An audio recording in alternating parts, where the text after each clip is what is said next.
In the world of fashion, gaining the support of your peers tends to precede recognition from the public, hence the appeal of international design competitions. In a disused train station in Florence, on the sidelines of the Pitti Uomo menswear salon, the Woolmark Prize jury is preparing to choose 3 winners. One for women's fashion, the second for menswear, and the third, new this year, awarding innovation.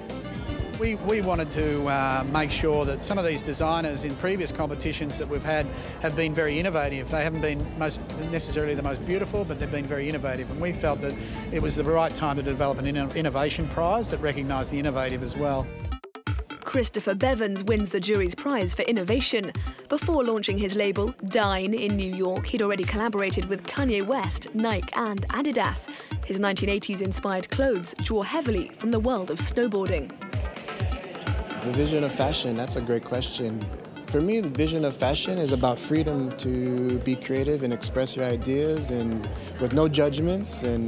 But for me, I'm really enjoying what I do with our brand and sportswear and pushing the limits of technology and fabric and design. I'm really at the forefront of pushing the limits to wool and educating people on what they can do with it. Waterproofing the wool. Yeah. And this is wool. And this is wool, 100% wool. How is it possible to have this with wool? It's the membrane. It's a special membrane that you create in the factory that coats it and allows it to still breathe, that wool can do, and keep you warm, but allows the water to repel. And that is part of the process while you're knitting and how you treat the yarn. So, voila. The Women's Wear Prize goes to Rishika Sachdeva. After studying at the London College of Fashion and working as an assistant to Vivienne Westwood and Giles Deacon, she returned to Delhi to set up her own label, Bodice.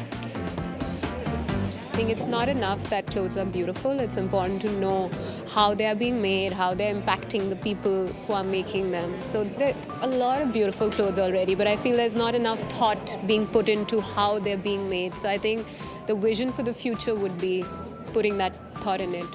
My collection is actually a marriage between tradition and technology. So because in India, where I come from, there is a lot of craft techniques. There's an abundance. Oops.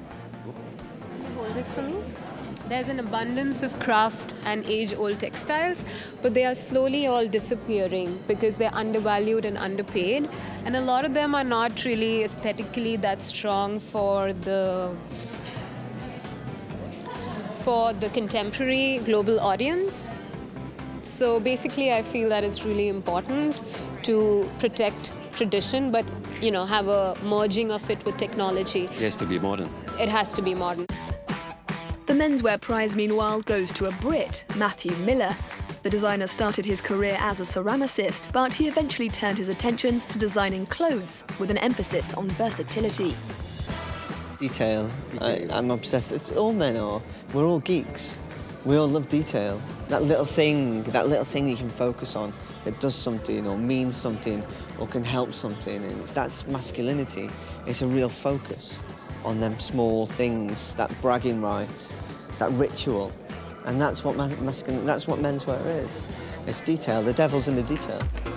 The clothes were on trial, but so too were the designers as they faced down a torrent of questions from the panel. One of the judges was Philip Lim, an American designer of Thai descent. His style oscillates between urban romanticism and bohemian. I think fashion is quite exciting. It's changing so much. It's both exciting and scary, because I think that we are at a space where fashion is finding its space in the world, and things have changed so much and so quickly. All the old guards, all the old ways, even all the business models, even retail models, changing overnight. And because of technology, everyone's kind of caught in between different cycles of being ready for it. And I think it's quite exciting. And I think that right now, the key is to be as adaptable as possible, while maintaining your point of view. These days, fashion is all about telling stories. When I started, we were designing, who were behind the scenes. But now you have to be media trained. You have to be like a personality.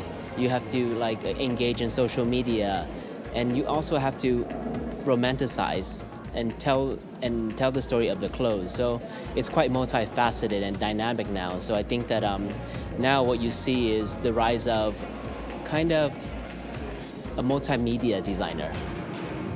The first ever Woolmark Prize in 1936 was set up to promote Australian wool.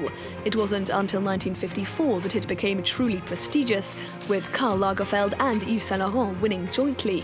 Fast forward to 2018 and Christopher Bevins' embedded computer chips let you know exactly where an item was made.